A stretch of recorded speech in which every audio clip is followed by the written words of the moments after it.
Hello Garage Gamers is here. We're gonna do a video review for yous. This isn't my actual voice, but since we got a funky little camera that gets really in your face, we figured we'd do a little intro like this and get you blokes all excited because this is how all the video clips work, right? Fully sick, mate. Alright. That was horrible.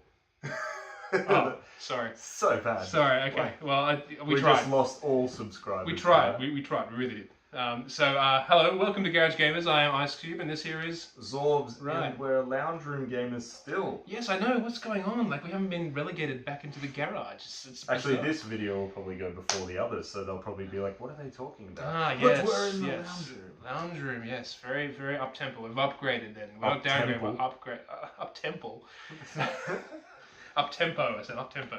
So, we're going to talk about video games. In particular, which games, Zorbz? Skyrim HD. We're going to be doing a video review. Yes, the game that most people have already played, but they're bringing out yet again. So, let's start off. So, I've been playing the HD remake. This man here, he's finished the original Skyrim, and he was one of those nerds who played the whole thing. And did you do everything? Can you even do everything? Well, I did everything, except there were some glitches on some of the missions which just wouldn't allow me to finish them. Okay. For example, there was one, you go exploring. I found a cave, I found a secret sword in the cave. I go, cool, that looks really awesome. I took the sword, had to kill some bad guys to do it, went back to a town, and the town guy goes, I need you to do a mission for me. I need you to find a sword. And I'm like looking at the sword in my inventory, and I want to go, here you are. But the game wouldn't let me do it because I found the sword before the guy gave me the mission. And so I just, it was sitting there in my inventory, and he's like, have you done the mission yet? It's like, yes, it's here, but they wouldn't let me do it. So, yeah, those few missions aside, yeah, I kind of did everything. So, going over hours. to the HD remake, remaster, whatever you want to call it, all the glitches and bugs are still in it. So, wouldn't be a Bethesda game without it. So, let's start from the start. So, I'm going to be talking about it from a modern perspective because it is a HD remaster. It's on PS4, Xbox One, in particular the Xbox One version because it has the better range of mods. So I'm going to be talking about it from that perspective. Now I just want to get some of your thoughts on how did you feel about the story and the missions when you originally played it? Were you engrossed? Were you invested in it? Yeah, look, so I guess you're giving the modern version, I'm giving the retro nostalgic version because when I finished it, it was around the time that it came out, so it's been a long, long time since I played it. But I do have very, very fond memories of this game, as the majority of people do. I think for most outlets, it was Game of the Year that year. It was a huge, huge title. It had a massive amount of hype. Yeah, and for most part, I felt it was warranted because of the. Obviously you got the size of the map and everything. But there's the freedom to do whatever you want. I think as has become a trademark of those Bethesda open world games, including Fallout, where you can, if you've got a quest guy that gives you a mission, he's not invincible. You can kill him. You can kill him, or you can go do the mission, go return it to him, intend to give it to him, but actually just keep the items instead and then kill him. You can do whatever you want. It's crazy. And I've got fantastic memories from this game. The skill leveling up system. I love the what's it called? The astronomy style of skill developing. So you're not stuck with a particular class that you have to stick with. You build as you feel is necessary. So if you suddenly feel like you want to start implementing a little bit of magic, you can start becoming, learning a bit of sorcery. If you want to become a bit more stealthy, you can start developing some thief skills. And there's such a big branch that you can go down, and it makes every choice you make really critical. In terms of the visuals... No, well, you're jumping ahead. Now we're going to go from my perspective of what you just said. Alright, okay, this is his show today, so I'll just listen so to we're going to go with you, then we're going to go with me. I'm just here to do really bad raps at the intro of videos. So everything you said still applies, but when you compare it to something like The Witcher 3, you do see the evolution with The Witcher in regards to the missions are just better paced, better set out. Even just logging your missions on the menus, I find are better logged. I agree, but it's a little rash to kind of compare it to The Witcher 3. No, because it came out so much later. I know, but that's what we're doing. This is a HD remake, so we're putting it to people who, if you've never played it, it might not be you might be let down because you're thinking, oh, I've just played The Witcher, I've just played Fallout 4, and now I'm going to play Skyrim, which is so good. True. But if you've never played it back in the day, like me, I didn't play it back in the day. I'm playing it and I'm like, it's very slow paced. You know, you can just walk up to random NPCs and get a mission. Whereas there's not as much structure to it than The Witcher is. You know, you sort of go to the outposts and you pick off the notice boards and missions. But what I do like is the fact that there's so much variety in it. You can create your character class. You can create, you know, whether you're a warrior or a mage or whatever the hell you want. But then even within that, like you said, in the skill tree, you can sort of dabble in a bit of everything. Yep. There's so many different stories. I've heard, you know, people say they like Skyrim because unlike The Witcher, it's your character. You make what you want your character to be, whereas in The Witcher, you are Geralt. There is no buts about it. You don't create your Geralt. Well, there's that, but again, I still don't think we should be comparing it to The Witcher 3 because it's still got the word HD remake at the end of it. So you have to consider the fact of when it was made, and it was made like a whole generation before. So yeah, I mean that's why we've got you here, because you're going to be talking about it from what you experienced back in the day, and I'm here to say what it is like compared to modern, you know, giant role-playing RPGs. So, I mean, there's so much to do in the game, and that's probably one of the main things that still holds true is you could play this game for hours and hours and hours and hours, and it can be totally different to someone else's gameplay. I think I put in 140 hours in that game in the end. I was expecting to go in and play a lot of hours. I don't think I expected to play that many. But I just like The Witcher, I ended up just wanting to explore everything. There's very few open world games where I'm willing to do that, and I think a few of those games would be maybe Fallout 3 and 4, Skyrim, Witcher, and maybe Assassin's Creed Black Flag. Aside from that, those open world games I tend not to actively want to go around and do that. I just seem to have a lot of patience for this game because I was just enjoying exploring everything and seeing what it all had to offer. Were you a fan of Fallout 3, Fallout 4? Fallout 3, just something about the visuals, just I didn't like that whole environment. It was too brown and bleak. And see, again, I mean, because I think they're very similar kind of games, and again, same developers. But I liked Oblivion. And yeah, see, that bewilders me. I don't know how you can like Oblivion and not like Skyrim. Because, you know, it's colourful, there's knights, and I don't know. Maybe it was just at the time I really was blown away because Oblivion was pretty unique for its time for a console game. It was big. Yeah. It was a big game. I don't think it was necessarily unique. But for its time on a console. On a console, yes. PC though. No, not really. No. Yeah. So, you know, story-wise and stuff like that, everything's the same. There's not much difference. So now we'll go into the visuals. So what did you think visually of the original? Yeah, look, visually it had a lot of nice touches. We've had chats about this before, so I kind of know where you're going to go with it. But my memory has very different... I got very different flashbacks of what the visuals are like. Like all Bethesda games, it always seems like the characters, even though they're actually 3D, come across as a little bit 2D. Do you know what I mean? It's hard to describe why. They always seem a little bit flat looking when you're looking at these Bethesda characters. But I think back at also like I remember the skylines, the night skies. They were always very beautiful. I remember some of the creatures and the dragon battles. Have you had a dragon battle yet? Yeah, because they're they're super impressive. And I think every now and then, like the open world landscapes are a nice to look at as well. I think they're a bit they can be a bit bland. They're a bit of column A and a bit of column B.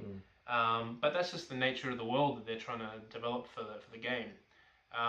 So yeah, it's very standard. It's a very typical kind of Bethesda game. But I think, you know, I'd rate the graphics fairly highly. Okay, so this is the one improvement where I find I just couldn't get into it. Visually, there's not enough that makes it stand out. The characters are still ridiculously ugly, and this is the thing. That's an issue. This is the thing. I played Gears of War 4 and I finished that recently, so I went back to 3 on the Xbox 360. Gears of War 3 looks better character model wise than Skyrim in the HD port. Now I understand that Gears of War is not a massive game. It's very linear as well. So Skyrim having all these systems, all these missions and all this voice acting, graphics are going to take a hit. So that was always the thing. But I thought they could have done more. Like they've got volumetric lighting and god rays, and it doesn't really do anything except when you go into somewhere like a cave or a dungeon type area, the lighting really does shine there. You find reflections of thing and the fog and the mist that they've added in there. It really does look really good. The sky looks good too. Because my memory of the caves and the dark areas wasn't that fond. See, so there you go. So maybe that's where the HD remasters really picked up its game. But then in the open world, it's very bland looking. It's like there's rocks, mountains, rocks, mountains, a couple of bits of leaves and grass, and it's just very ugly looking. Like, and not so much like, it's just ugly in the way that it's not bright and colourful. It looks intentionally very bleak and like very, let's just say it's the opposite of The Witcher. The Witcher is very colourful, very beautiful looking. This is just very desolate. There's not much going on. You hardly see anyone. You feel very alone. Yeah. But let's again, like, let's also rewind. Like, Witcher's seen Skyrim. They've seen what they can do with Skyrim. They've got a template of where they need to, where their benchmark is and what they need to improve on. Even Witcher 2 looked better than Skyrim. Oh no. Way better. No. Yes. No. I was not a fan. Like I was not a fan of Witcher 2. I played it so many times and I couldn't get to the end. And the first one, again, same deal. I thought it was the most overrated Skyrim game visuals ever. And look up Witcher 2 visuals. Hang on. Until Witcher 3, which just they suddenly to me Witcher 3 they suddenly just did everything right. And it's not just because it's open world. I'm generally not a big open world guy. I actually quite like my linear games. Yeah, me too. Yeah. But everything about Witcher 3 just it's like everything I didn't like about Witcher 2 and 1 was fixed for Witcher 3. Witcher 3 just blew my mind. Yeah. But we're not talking about Witcher though, so we keep going off. We kind of were. But it is a good comparison because I mean they don't have to worry about this because they've still got the Elder Scrolls 6 coming out. So that is where they're going to show what they can do compared to The Witcher. So what about gameplay of Skyrim? What did you think in terms of like how you fought and? It's very similar to the previous Elder Scrolls game. It's that you're moving with your feet and you're swinging your sword at the same time. It's never going to feel that complete because it's just the nature of the game. Like when you're playing these first-person games in particular, did you play first-person mainly? Well, that's the thing. You can choose, can't you? But the game's designed for. I'm glad you can play third-person. I played third-person. I like third-person so much better. And they never make third-person games anymore. It's just right, yeah. But also, you can see a character as well. I like that. But anyway, that's a whole other debate. But when it's designed for first-person, and when you're moving your legs and swinging your sword, you're hitting air. All the time, and it's impractical. Like in a real battle, you'd be engaged in the battle, like kind of much more Dark Soulsy, which is much more of a benchmark. But but it depends as well with gameplay what you're talking about. There's that, but there's also the spell casting, which is pretty good. Things like sneaking around. It's got a good stealth system, like noise and shadows. They affect everything that you do. Backstab damage, it's considering their line of sight and stuff like that. I played a thief character in case you couldn't tell when I was playing the game. Funny enough is like something in Witcher you can do that you can't do in Skyrim is in Witcher you can just loot everything, whereas in Skyrim if you just go and loot everything you'll get arrested. Yeah. They actually put you in prison. Yeah, well, that's the thing. I think that's one of the things between Oblivion and Skyrim I laugh at, because if you actually, no, is it Skyrim as well, actually? I think they fixed it a bit in Skyrim. But in Oblivion, if you stole like a rotten apple from a warehouse that nobody visits, like the whole town would be like, get him! And they'll chase you for the eternity of the game. It's just like, I can never visit that town again because I stole a rotten apple. And Skyrim will tell you like if it's stealing or if it's not. That's stealing. right. So they've fixed things like that, which is, thank God. So, But also, like, I didn't have any issue with the mini stories and the quests and stuff like that. I thought they were quite engaging. And it's a bit desolate and remote. I do have that sense that you're getting there. But I guess this is stepping away from gameplay. I apologize. But at the same time, it's just part of the atmosphere of the game, and it's part of the atmosphere of the universe that you're planted into, and it does do a good job of I think kind of embracing you in this world that they've created for you. But gameplay, that's how I feel about gameplay as well. I've mentioned that. So. And the jumping up the mountains. So that I've done that before. Side jumping up the mountains. But you can do that in Witcher as well. Yeah. You can do that crap all the time. So controls feel very stiff, which is usually, even The Witcher feels stiff, let's be honest. Like, open world games, they're not really the best for controls or for fighting.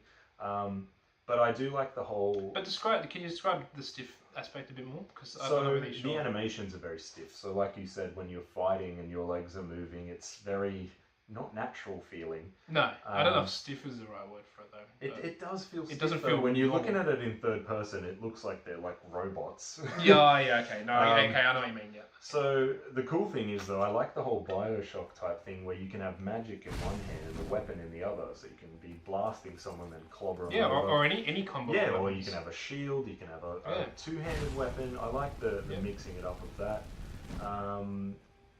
Then I guess the downfall for me is you constantly have to save. There's barely any auto saving. It's only when you go into a new town. So if you die, and okay, to get from one marker to another marker can take like half an hour of just walking through the same looking place, like you're just going down a stream of water, which is the only thing visually that looks good in this remake is the water. The water looks amazing.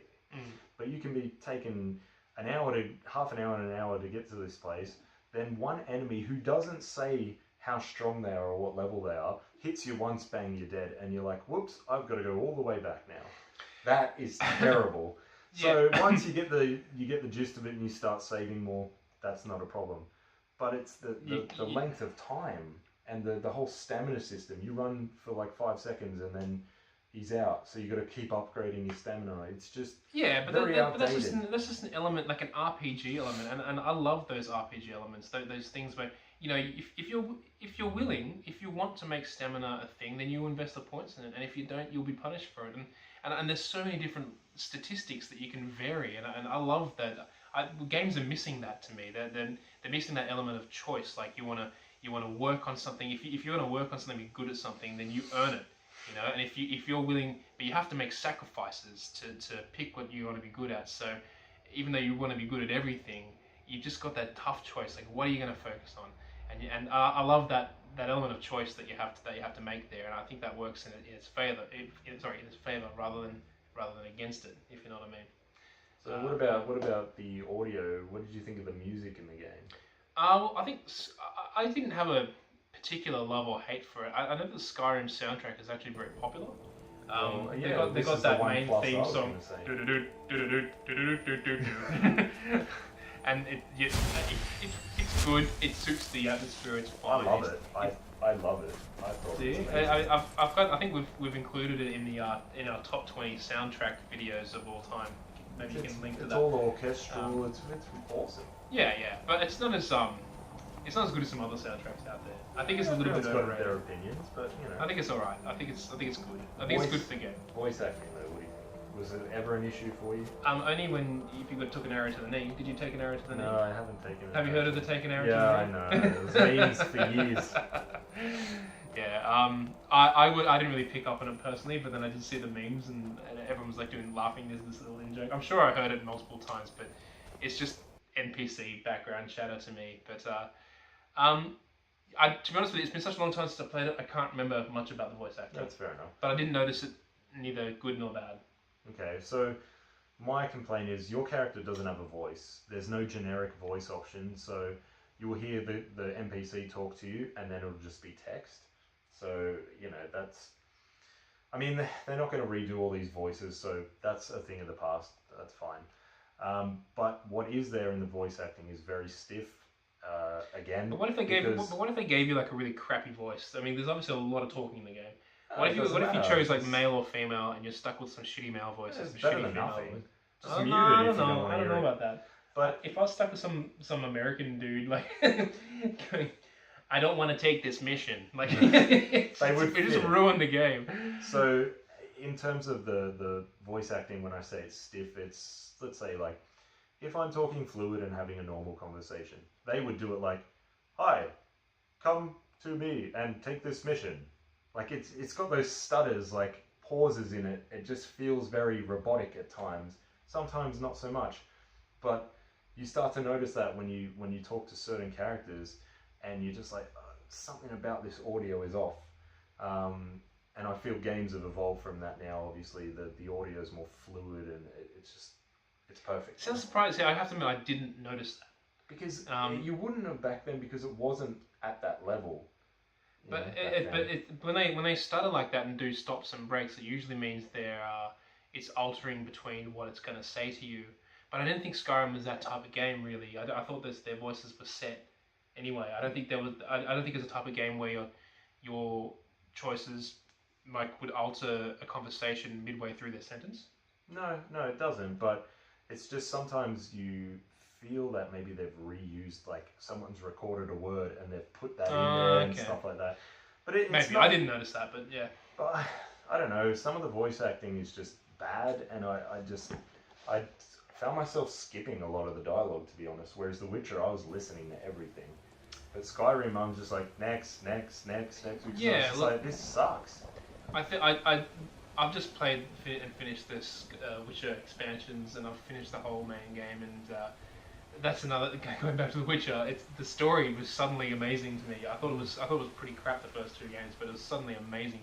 Side missions included, contracts included, and with that in place, like, I think now The Witcher story is amazing storytelling as well. But of course, when Skyrim came out, Witcher wasn't around, didn't exist. It was just a star in the eye of some people. And to have that much dialogue in a game was just unseen before. To have that much, because every little mission, every NPC that you talk to had so many things to say, and we were just used to just a quick story. Yeah, like, get the mission. Excuse me. Get the mission. Go kill the beast or something, and come back and collect your rewards, sort of thing. Yeah. So. And even like something like Final Fantasy, even on the PS2 days, when you had the audio being spoken for the first time, but it's all scripted. You don't get to interact. So there's not much going into, well, not much, but there's not as much going into what has to be recorded. So it was still really impressive. Look, I mean, put it this way: if I suddenly played Skyrim now, I think I'd be able to see that it was suddenly an old game, even the HD remaster. But I mean, that'll be the same for any game now. We've kind of evolved to the next level, and that's like a generation before. It's that's just what happened. Games evolve. Like, games that you remember being so amazing, it happens to anything. When you go back and suddenly play them, even if they've been HD remastered, they're just not as amazing as you quite remembered them when you play. Like what playing the God of War trilogy. God of War 1 and 2 were just brilliant experiences, but going back to play it now is just kind of hideous, really. I still like them. Yeah, I love them. I'm never going to say anything bad about them, but the fact of the matter is that you're going back to play it now to try to recapture that experience is almost impossible, because we just seen... We remember things different. Yeah, and at the time they were the Witcher 3 of their time. They were just amazing. So what mainly about Skyrim is the thing that you think is the most awesome thing about it? I mean, I think for me, the RPG elements were huge for me. I think the element and level of choice that you can have, the character development. I enjoyed the story. I enjoyed. I kind of separate the dragon battles from the other battles, because they were kind of very epic. Very worked on and epic. Yeah, they're quite deliberately spectacular. But I enjoyed them. And ultimately I enjoyed the whole experience, really. But like all these Bethesda open world games, you know they've got their glitches in them that remove some of the polish that it could have had. And credit again, comparing to The Witcher didn't have these glitches. That's yeah, but nowhere near the same level. I had a two-headed horse once. But nowhere near the same level, right? But I think Skyrim actually made is so popular with those glitches because it just made people have a bit of fun with it. You know, you'd see like a horse just floating in the sky, and you're like, "What the hell?" It added some. I don't think I saw entertainment anything that value. dramatic. But No, look him up. Best Skyrim glitches. Oh, Look him up but online. yeah, but you play like EA Sports games and Battlefield. You see all glitches in any game. That's what I'm saying. It's those I just glitches named EA games there, by the way. those glitches that make it fun and funny versus like game breaking. I Yeah, only but- had one game breaking bug where I went into a cave, someone went to attack me and just went zzz, and the game froze, and I had to restart the whole console. I only had it once. For what? Skyrim HD. Oh, So there is still glitches. okay. Yeah, well, yeah, I don't know if they've managed to patch even the ones that I mentioned, or the one that I mentioned, and there's some secret ones that happened to the other missions I couldn't complete because of some bug or some glitch. But it was annoying. It was annoying, but as a whole experience, like I just generally enjoyed it. Like, and to me, actually, the one thing I can compare it to with The Witcher, I'm happy to compare it to, is that both these games, I was happy just to continuously put on, because I'm quite adamant personally about getting through my game pile. I like to have quick games that I can just get through, because I've got so many games and trying to get through them all, same, right? yeah. But both The Witcher and Skyrim, sorry, The Witcher 3 and Skyrim, are two games that I legitimately just spent 2 games. hours on, like, and just was totally happy to put every other game aside for as long as it took for me to finish both those games. And I've got to chuck in Dark Souls in there, but they're not open world. I'm too late to the party, I feel, because I just can't get invested in Skyrim. I can't stick with it because I know what there is now, and going back, I just can't do it. But you know what? It's not that unusual because you're not the only person to think like that. I've had other friends that even at the time it came out had real issues with Skyrim when it came out.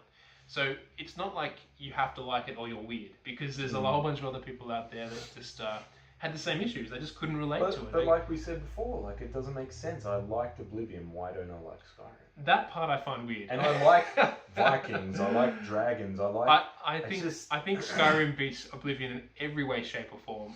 It's a mystery to me. I guess you mentioned the knights before. I do remember the knights in Oblivion, but that's so minuscule compared to everything Skyrim does. So I guess my main point of the awesome category is mods. I mean, this is the second game on the Xbox 360.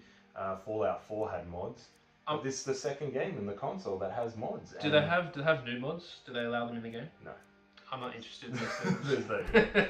So, just going through a couple of things. There's new stories where people have just taken audio and just sort of reworked it so that there's new audio and new characters, and they've put in new missions, new areas.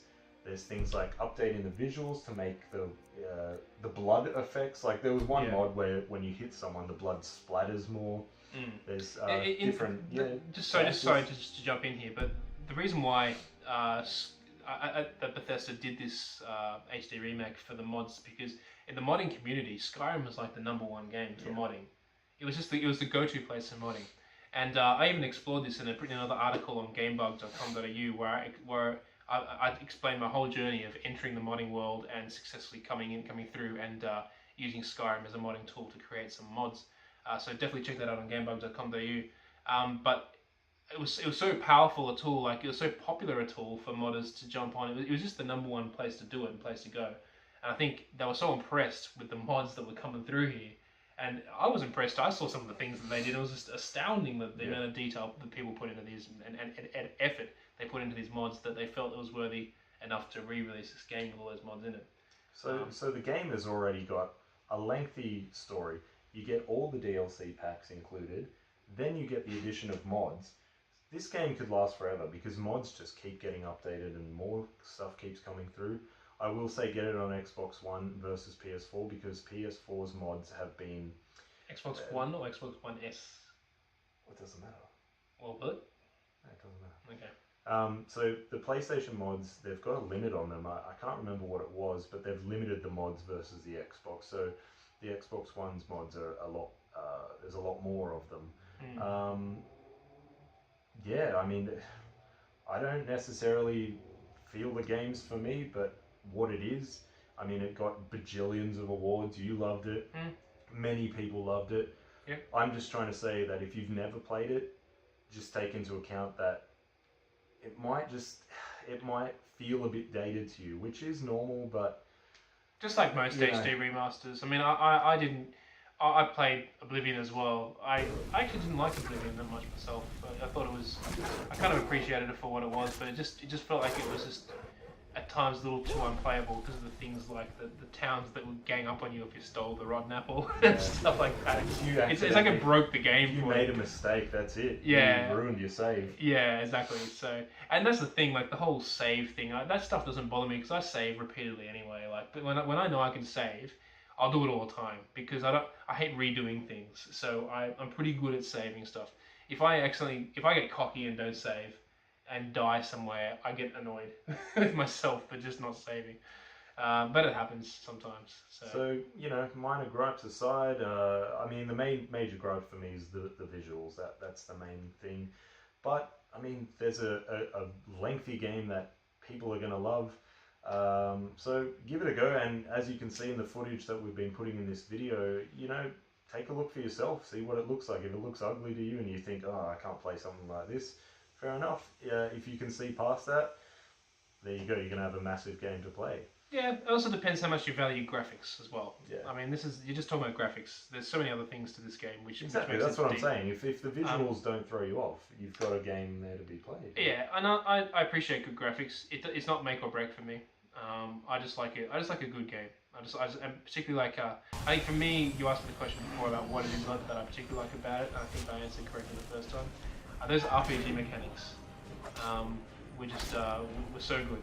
I think the RPG mechanics, and I really wish we see more games with similar RPG mechanics, because I think that they're really fading out for these generic first-person shooters and stuff like that. Just basic games with a jump and a shoot button. Yeah. So for the score, if you want to have a look, it's going to be under this video on the website. So you will see his score. It. Yep. His score. So I'm going to be scoring it based on what I think, and we have the original Skyrim review, I believe, on Gamebug. We don't. No, it was so long ago. We don't. Wow. Yeah. Okay. Well, but I would have given it a 5 out of 5 back in the day. There you go. So he gave it a 5 out of 5. I'm going to be comparing it to today's standards, because that's what a HD remake is. I mean, if you want to look at what it was back then, read those reviews. But I'm going to be reviewing it for today's standards. So for everything Garage Gamers and Gamebug and everything that we do, go to our website, www.gamebug.com.au. And for my review of Skyrim, go buy an old issue of Zoo Weekly magazine. Oh my god, yeah. What year would have that been? I don't know. When did it come out? 2011? Yeah, something like that. Yeah, okay. So go through all the 2011 issues of Zoo Weekly magazine, which is the magazine I used to write for when I was doing video game reviews back there. 5 years old then? 5 years? Oh, yeah, it doesn't feel that old. It feels like when Skyrim came out, it feels like about 3 years ago. Nah, it feels older than that. It feels like 3 years ago to me. That's how fast time flies. Anyway, thanks guys. See you later. Bye. I'm warning you, back off.